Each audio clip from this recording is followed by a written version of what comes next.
Hello everyone and welcome to our educational presentation.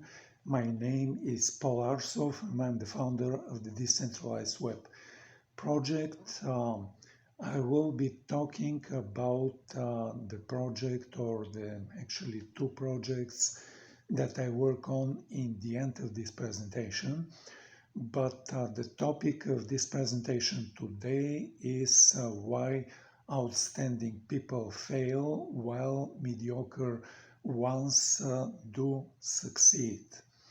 The topic touches on psychology, but the presentation is in the context of business, not in general success of life or failure in life, but success or failure in business.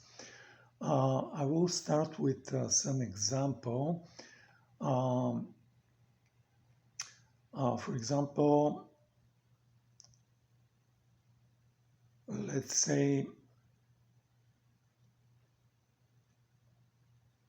in the 1980s, the US auto industry faced stiff competition from Toyota, which was producing high-quality cars at lower cost.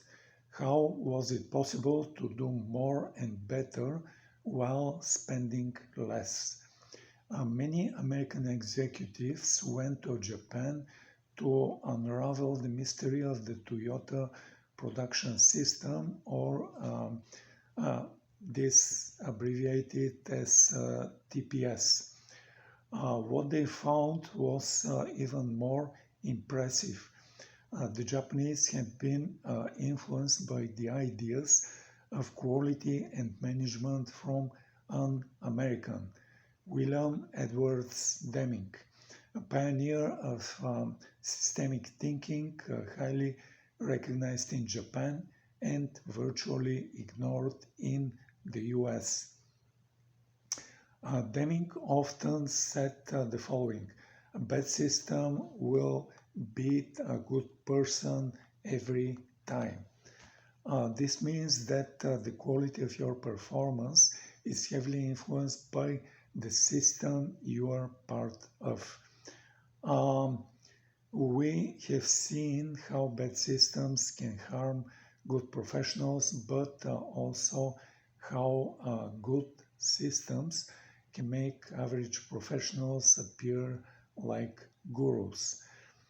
These individuals gain a reputation as experts and move between companies, always commanding attractive salaries. I would be explaining why success isn't solely up to you, and why understanding the dynamics of systems is important for your and everyone's career. We need to bring someone from the outside, someone who can help us, said many CEOs in many companies. So let's say in this example, a month later, John, let's say his name is fictitious, the new director in this fictitious business, who was celebrated for quadrupling the revenue of his previous company. Let's say this person, John, arrived. 2 years later, he would be dismissed without having made any significant difference.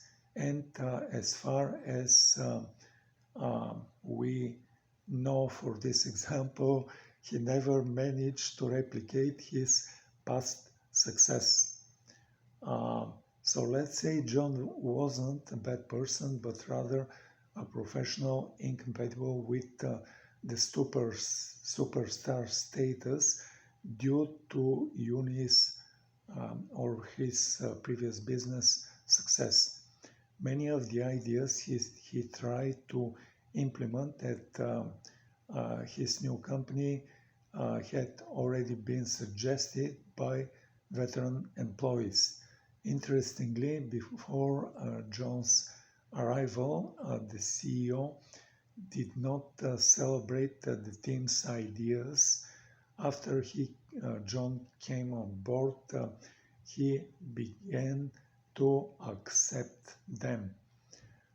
This phenomenon, popularly known as a prophet is not recognized in his own land, is supported by social psychology through the concept of distance prophecy, which indicates that we tend to give more credibility to advice coming from outside our immediate circle.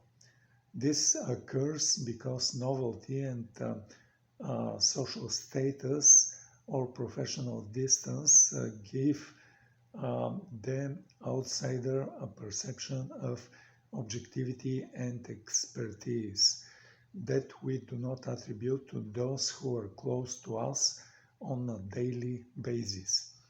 The tendency is to value external perspective over internal one reflects our desire for innovation and the belief that someone from the outside has unique insights free from the biases and routines established internally.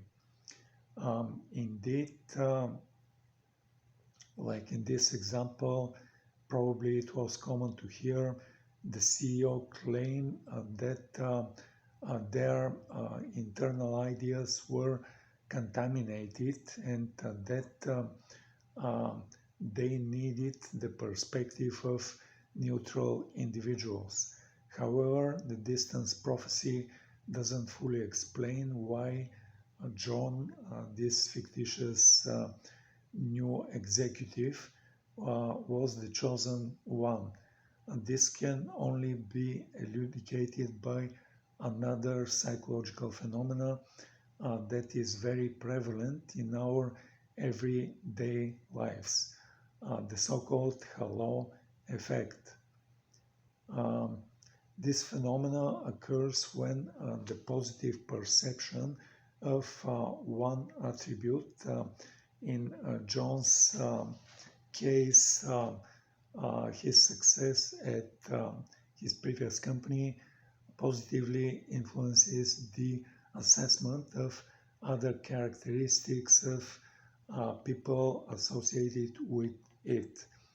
The success and reputation of the company, this fictitious executive John worked for, created a halo or halo of competence and effectiveness around him.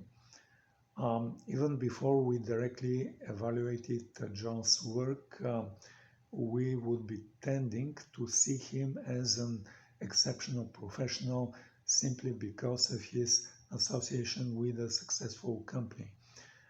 This illustrates how unconsciously we can transfer positive qualities from one context to a person, evaluating their reputation based on associations rather than on proven individual merits.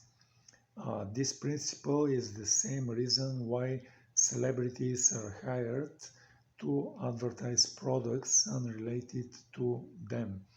The aim is to transfer the public admiration for the celebrities to the products they endorse.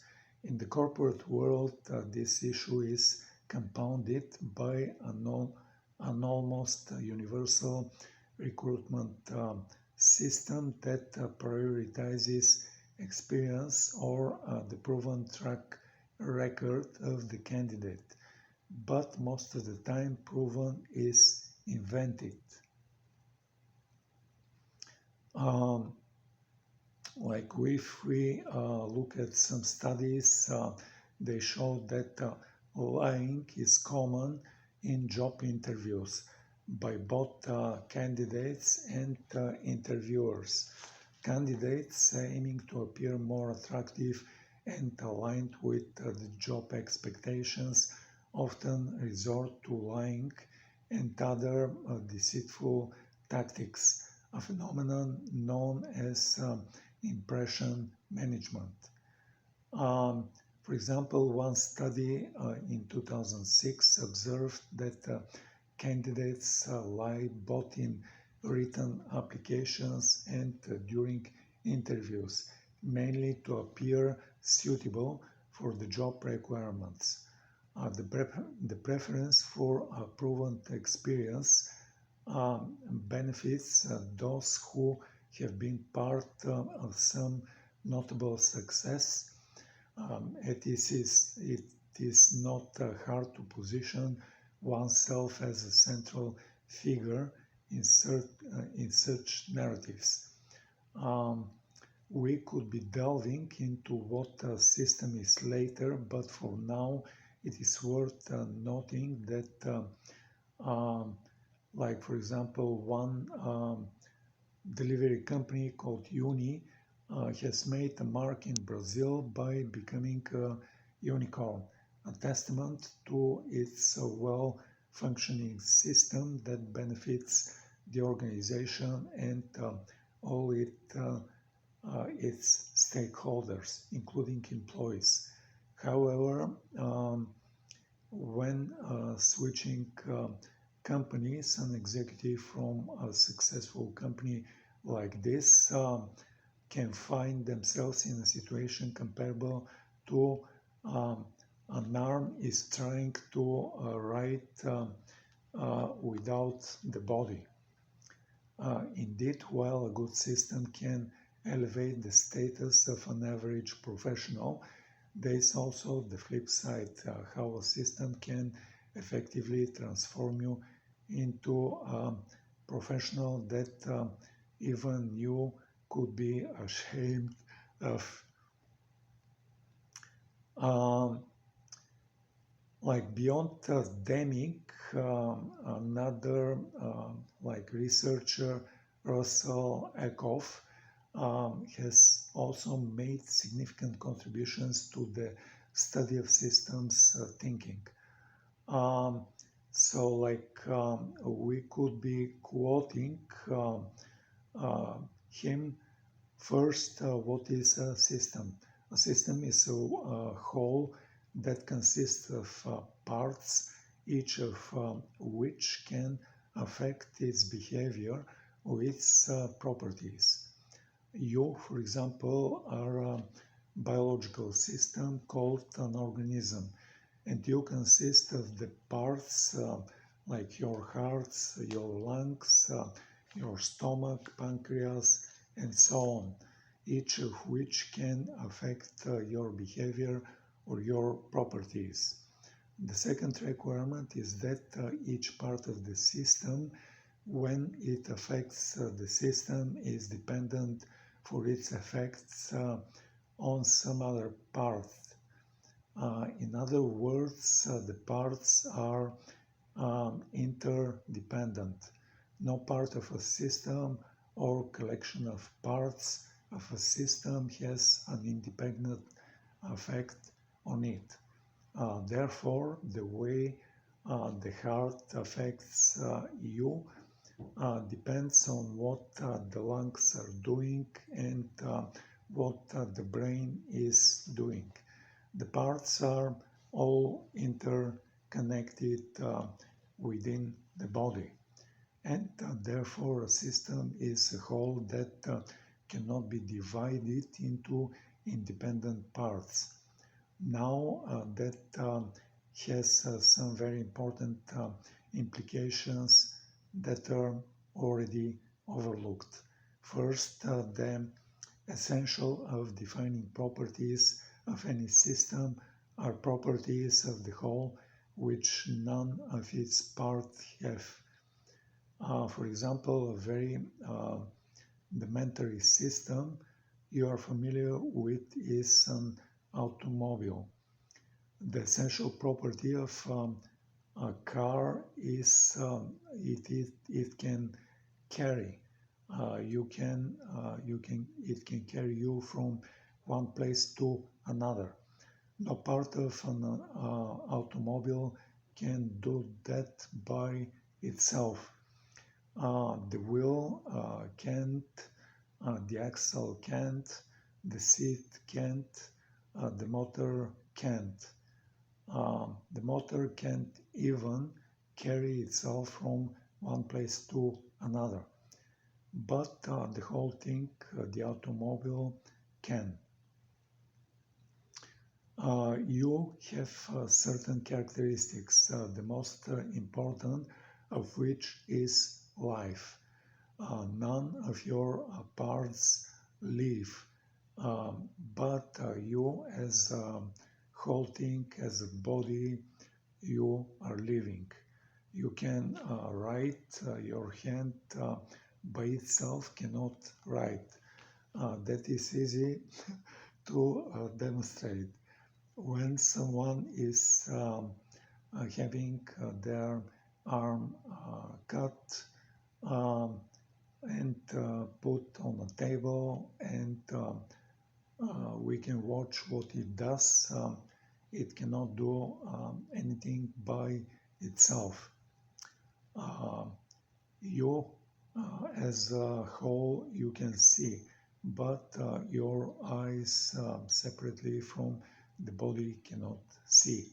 You can think, but your brain by itself cannot think. And therefore, when the system is taken apart, it loses its essential properties. It is useful to add that organizations are social systems where professionals, departments, processes, software, among others, constitute their parts. The system's efficiency depends on the harmonious interpretation between those various parts. Even if one part plays a prominent role, its performance will be below expectations depending on its relationship with the other parts. The Toyota production system is called system precisely because all its components need to interact with each other. And if any element fails, the outcomes can be compromised. For example, the Toyota Andon cord was a device that allowed any employee on the assembly line to stop production if a defect was identified. The first attempts to implement a similar mechanism in US companies failed because the idea of stopping production was unacceptable to managers and to some employees. Therefore, one of the roles they played in the system, deciding what was of or wasn't acceptable, ended up resulting in a distinctive system. This illustrates the critical nature of understanding and respecting the interdependencies within a system. In the case of the Toyota production system, the integration of tools like the Andon cord into the workflow was not merely a procedure or technological addition, but a fundamental shift towards a culture that prioritizes quality and collective responsibility. The failure to replicate this system in other contexts highlight the importance of not just the physical components of a system, but also the values, attitudes, and behaviors that underpin it. Returning to This fictitious executive called John Case, he would only make a difference in a company if he did what is truly expected of a manager, to remodel the system to generate the desired effect. In truth, Deming had been trying to teach us since 1970s. However, he limited this new executive most likely limited himself to politicking a common practice among managers in most organizations. And here lies the surprise. This too is a system failure. When patterns repeat themselves consistently, it indicates that the system has been designed even if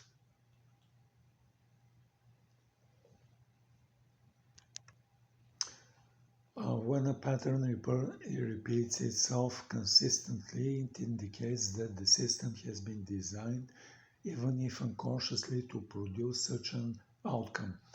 The consistent transformation of good professionals into ineffective managers is also a system failure, a realization that we could make based on our own experience. When, for example, one works in a hierarchical company, we realize that holding a management position, it was easy to receive credit for work that wasn't actually ours. The various organizations layers made us an intermediary of information. Thus, even when the team achieved a goal, the manager transmitted the good news and often received congratulations for a job well done, even while emphasizing that the merit belonged to the team and undeniably like managers benefit from this halo effect despite having contributed minimally to the success actually achieved. Initially, this could bother managers, but over time, not only they could get used, but so they also begin to appreciate the situation. After all, it represents low effort with a high reward. Furthermore, upon joining the managers club, we could notice that this indifference was common among managers. This is how it works. A colleague may say one day, meaning that this behavior was part of the system they are working within. It is worth noting that the actual results of the company could fall short of what this group of managers were desiring.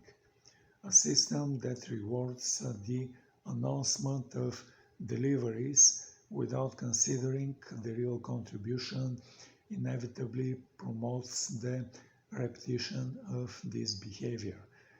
Fighting against this dynamic is not easy. After all, we are human and our brain seeks to save energy.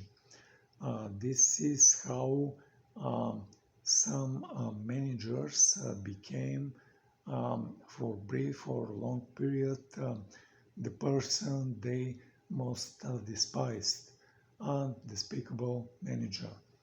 Fortunately, this phase could be short-lived, and people could become aware that they do not want this for their lives. Um, so in like in different systems, when we're part of them, uh, like this bad managers or despicable managers could evolve into actually good managers. So this can lead us to believe that this fictitious example of John as executive and his success can be seen as the story of an average professional who stood out by being part of a good system, while um, uh, failures of despicable managers reflects the trajectory of good professional in a flawed system. Unfortunately, the later scenario is more common. The world is full of good people embedded in bad systems. Um, it is as if we are in a straitjacket within a company, and despite our best efforts, the results don't show.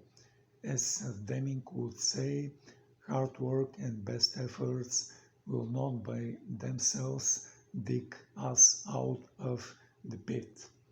Organizations often realize something is amiss and seek solutions in um, initiatives aimed at organizational culture and leadership. However, these efforts frequently prove inadequate due to lack of systematic understanding. In the contemporary world, the tendency to personify success in individuals is evident. So if we look at a book called Think Again, um, Adam Grant discusses how the engineering and product team convinced Steve Jobs that Apple should enter the mobile phone market, an idea that Jobs initially thought was absurd. Steve Jobs, the visionary, was against the idea of what would become one of his greatest successes, the iPhone. Um, Thomas Edison is another case where individual celebration conceals more complex truth. Often hailed as the inventor of the electric light bulb, this narrative oversimplifies the reality. The development of the electric light bulb was actually a collective effort involving many scientists and inventors working on lighting technology before and together with Edison himself. An even more striking example is of collaboration often overshadowed by the fame is an individual of an individual is the relationship between Albert Einstein and his first wife Mileva marriage. While Einstein is universally recognized for his revolutionary theories that transformed physics, historical records and correspondence suggest that marriage played a significant role, especially regarding the complex mathematical calculations needed for the formulation of the theory of relativity. Despite controversies over the exact degree of her contribution, it is undeniable that the intellectual partnership between Einstein and Mileva marriage was a critical component in the development of some of the Einstein most innovative ideas. The human tendency to focus success on singular figures to the detriment of recognizing the collective dynamics underlying great achievements reflects a deep psychological mechanism. The simplification, although making complex events easier to understand and remember, often leads us to disregard the multiple essential contributions to progress and innovation. The truth is that behind every eureka moment, there is a network of collaborative efforts, experimentations, and errors that are fundamental to the creative process. Isaac Newton, better than anyone, was able to recognize this when he said, if I have seen further, it is by standing on the shoulders of giants. The preference for stories of professional overcoming and individual achievements highlights the idea of personal merit is a main driver of progress. However, success is often a mosaic composed of numerous contributions that together create the complex picture of great achievements.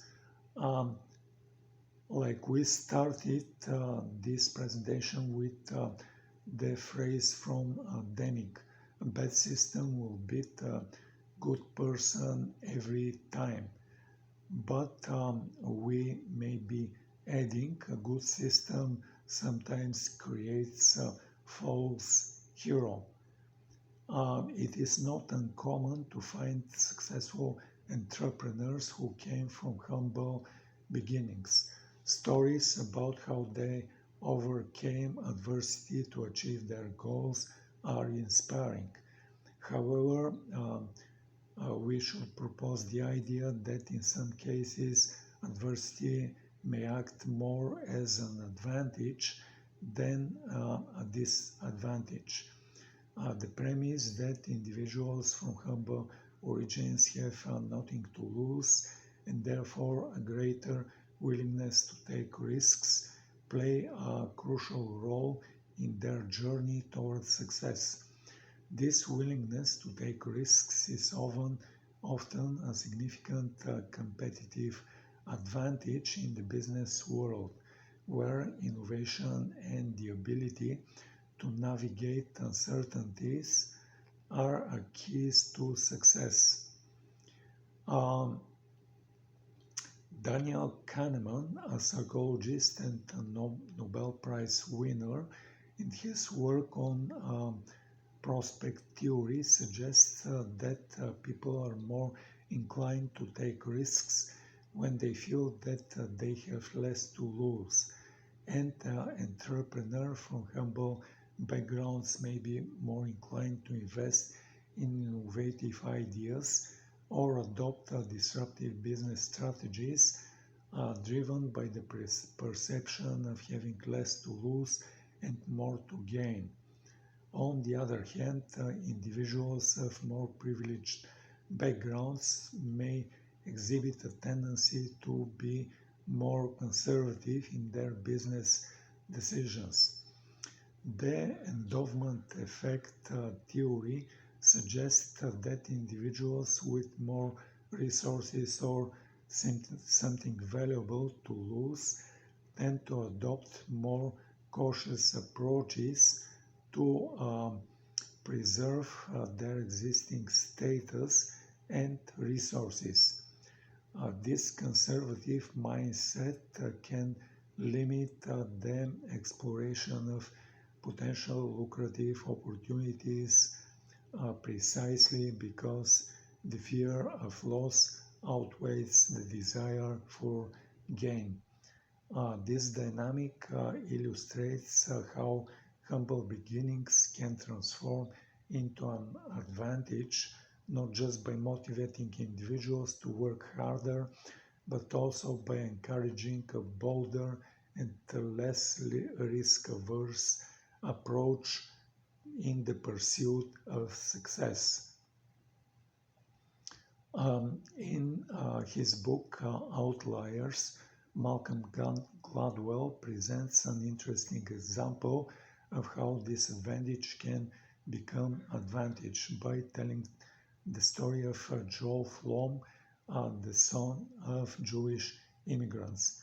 Flom grew facing exclusion and prejudice, which at first glance placed him at a disadvantage in the job market. However, this marginalization led him to specialize in areas of laws neglected by large and traditional law firms as mergers and acquisitions, which at his time were seen as less prestigious. Over time, these specialties became extremely profitable, especially due to the economic transformations that boosted the mergers and acquisitions market in the following decades. Essentially, changes in the market, or more broadly in the system, ended up benefiting Joe Flom in a significant way. Throughout the book, Malcolm Gladwell emphasizes the role of luck in people's success. One of the most fascinating examples he presents is the coincidence in birth dates of professional hockey players, many born in the first months of the year. In childhood, this became a competitive advantage as they were the oldest in their group and consequently the tallest and strongest. And after being selected, in part due to this luck of their birth dates, these young athletes were recruited into elite programs where a small initial advantage, height and strength due to this age, turned into an ever-increasing advantage thanks to years of intensive training with top professionals. In other words, the hockey player selection system ended up favoring the older players. It's crucial to recognize that although highly successful people often have had luck, they're also competent. Competence and talent are indispensable attributes, but they do not guarantee success on their own. They're necessary but not sufficient. For the successful, luck is the combination of opportunity with preparation. So what can we do? First, we must be prepared. Secondly, luck must find us. And this won't happen if we stand still. Where should we look for luck? In systems that do not restrict our talent, but on the contrary, allow us to flourish. Remember, an organization is a system, but we need to understand how it really works, and the only way to do this is by observing repeated behaviors. We shouldn't believe what they say, but what they do.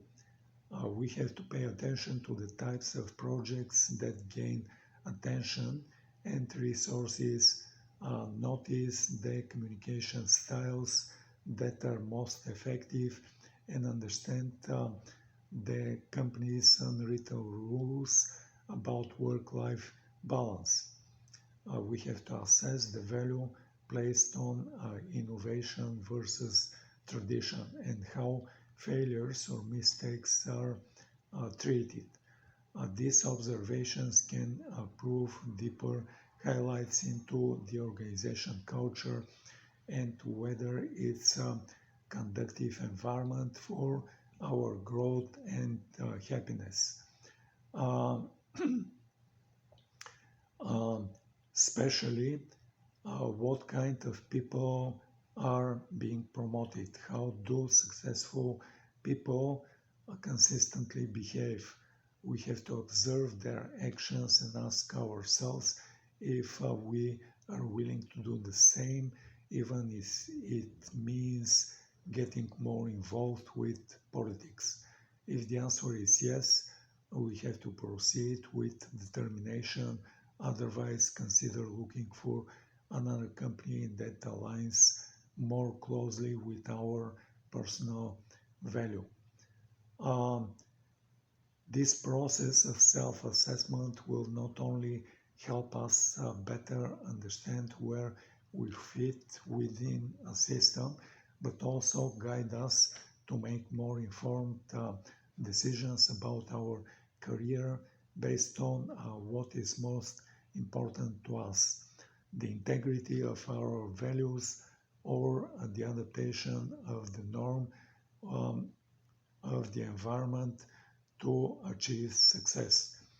And with this said, I'm ending this presentation, and I'm coming back to the beginning where I tell you that my name is Paul Arsov. I'm the founder of the Decentralized Web project. We did release marketplace and collection of NFTs based on three-dimensional objects. With three-dimensional objects, there has to be a special software which loads and displays the three-dimensional file object, and usually people are using game engines, and currently there are two very popular choices for use of game engines. One of them is called Unity and the other one is called Unreal. But from the very beginning we decided not to use game engines because of the strings attached by using this commercial 3D software, and we decided to build our own 3D software engine. And what it does is it reads the file of the 3D object, then it opens a window on a computer screen.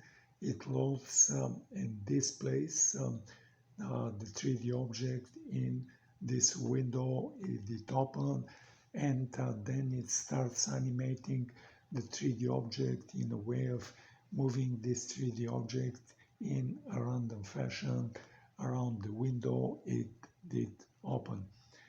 But in addition to the like opening a window, loading, displaying and animating the 3D object, our 3D software engine has multiple additional capability. The first additional capability of our 3D software engine is the capability of speaking. Our 3D NFTs can speak in one of three different voices. The 3D NFTs can speak either in male voice or in a female voice or in a whisper kind of a voice.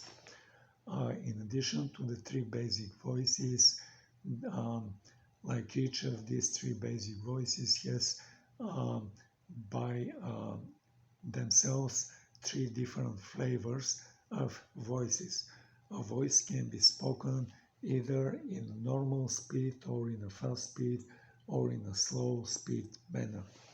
So if we take a male voice and it is spoken in a slow speed manner, then this voice can come as the voice of a very masculine person or the voice of an old person. If on the other hand we take a female voice and it is spoken in a fast-speed manner, then this voice can come as the voice of a little girl or the voice of a funny person. The second additionally important capability of our 3D software engine is the capability of voice recognition. If, for example, we have a 3D NFT which is animated and moving in a random fashion, then we can issue our very first voice command to the 3D NFT to stop moving.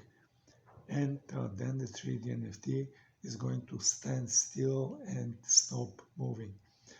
We can issue following voice commands to the 3D NFT to move left, move right, move up, move down, zoom in, zoom out, rotate. And then the 3D NFT is going to fulfill each one of these separate voice commands and move left, then move right, move up, then move down, come closer, zoom in, go further away, zoom out, and start rotating.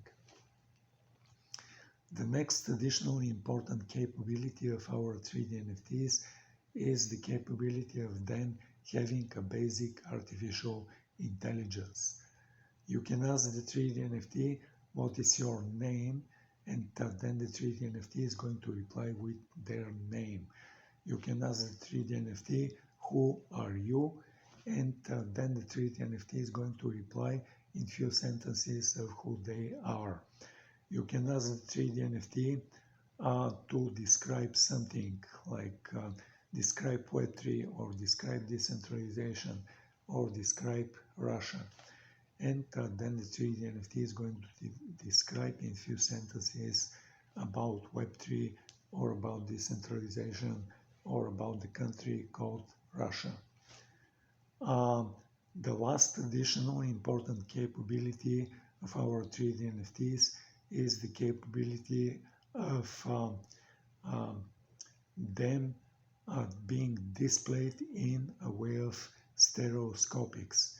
What stereoscopics means is that part of the 3D NFT is going to be displayed in red or reddish colors, and another part of the 3D NFT is going to be displayed in blue or bluish colors. Then you can come to our 3D NFT marketplace, and now is the moment to tell you the URL and the name of the website of our 3D NFT marketplace.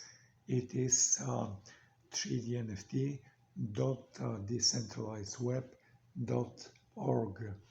3D NFT is written in a way of the number 3 followed by the letter D followed by 3 other letters NFT, and it is all together 3D NFT. Then there is dot, then there are two words, decentralized and web, and they are all together, decentralized web. Then there is dot and it ends with org. Once again, 3D NFT dot decentralizedweb.org. On the top of the main page and the following pages, there's a link for accessories. When you click on this link for accessories, you're going to see that we are offering special glasses, and when you receive these glasses, you're going to see that one lens of these glasses is red and the other lens of these glasses is blue. Then you can put these glasses on, and you can request displaying the 3D NFT in a way of stereoscopics, and then you're going to see the 3D NFT as coming out of the flat two-dimensional computer screen, and you're going to see it in real 3 dimensions. With this said, I'm ending talking about our 3D software engines and our 3D NFT collection, but I like to mention a few things about our 3D NFT marketplace. In our 3D NFT marketplace, we have our own blockchain instance.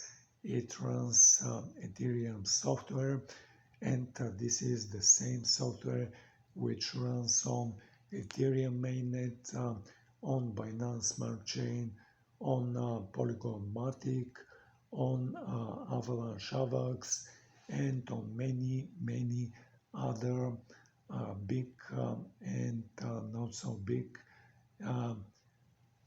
blockchains.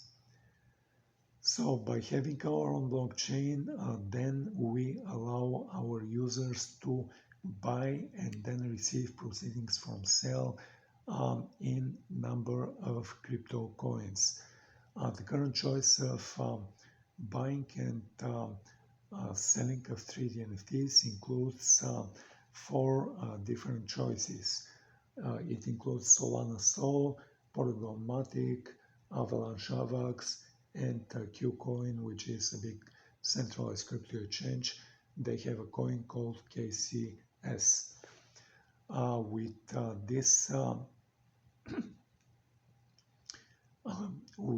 this set, I like to mention that we do not charge our users to pay gas fees for deployments of the smart contracts for the non-fungible tokens, and they do not pay gas fees for the transactions of transfer of ownership from one user to another user.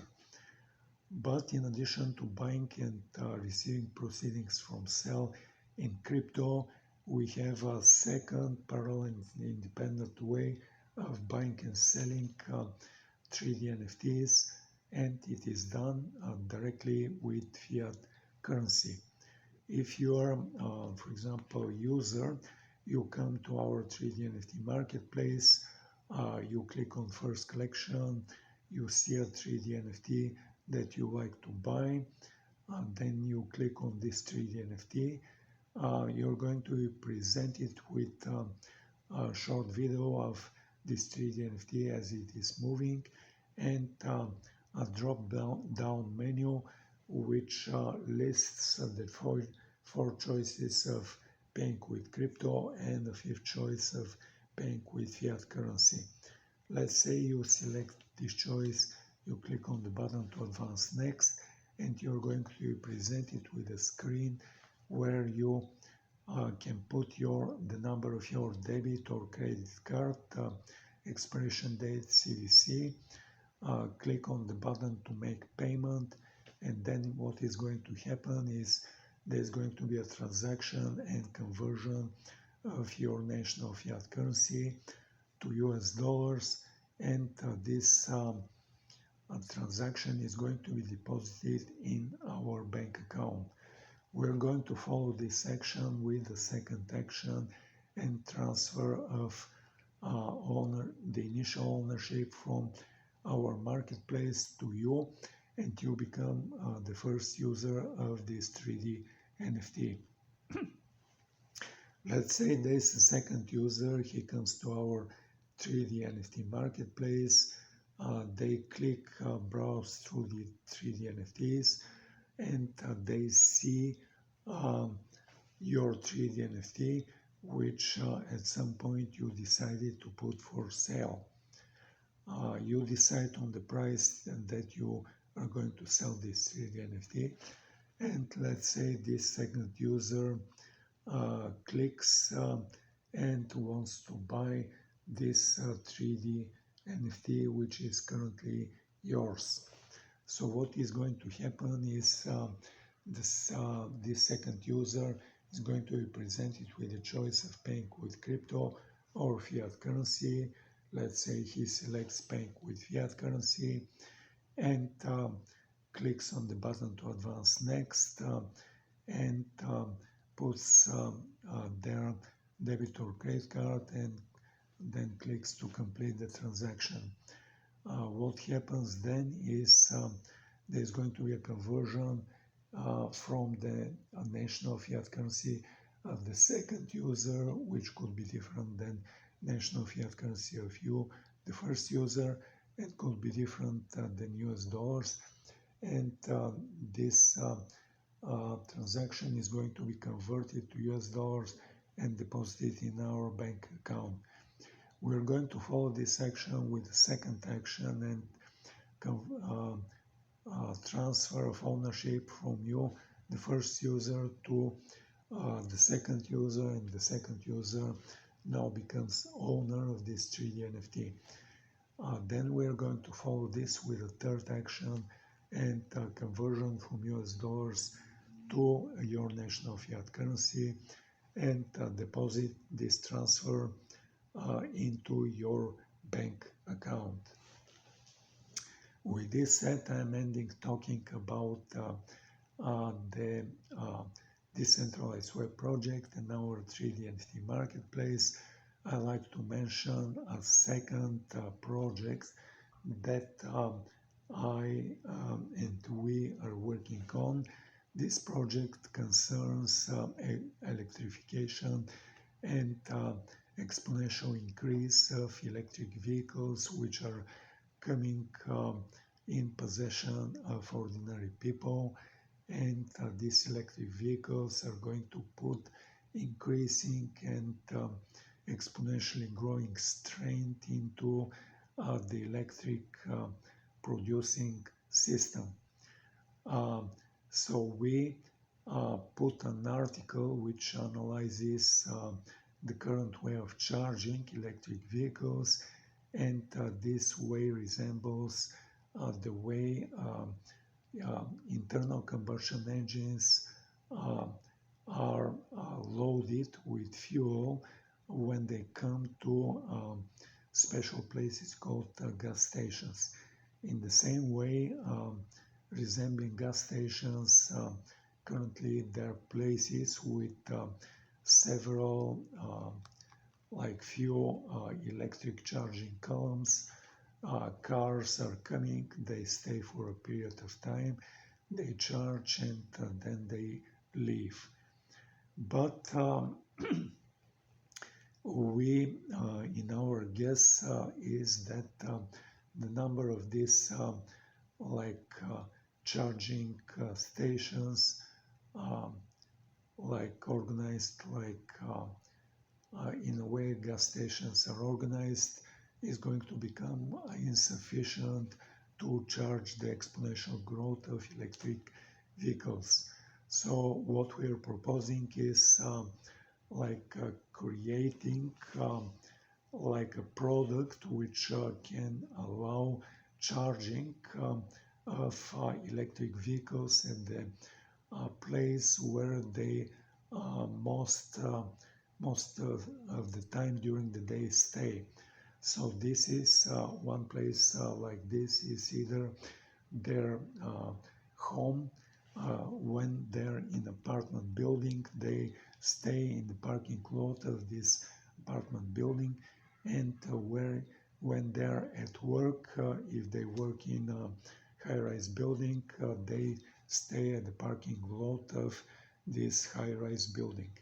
So we're proposing creating chargers which include a power switch, they include connection, and they include software management system, and they include NFC near field communication reader, which could allow a user to identify themselves, and then the charger is going to click and start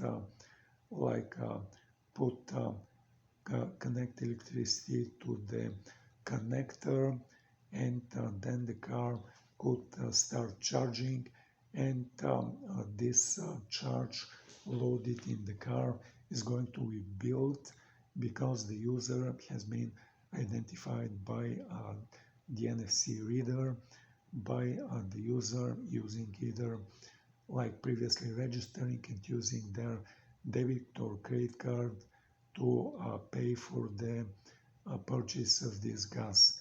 And with this said, I'm ending this presentation. Thank you for coming. Thank you for viewing. Have a nice day. Have a nice evening.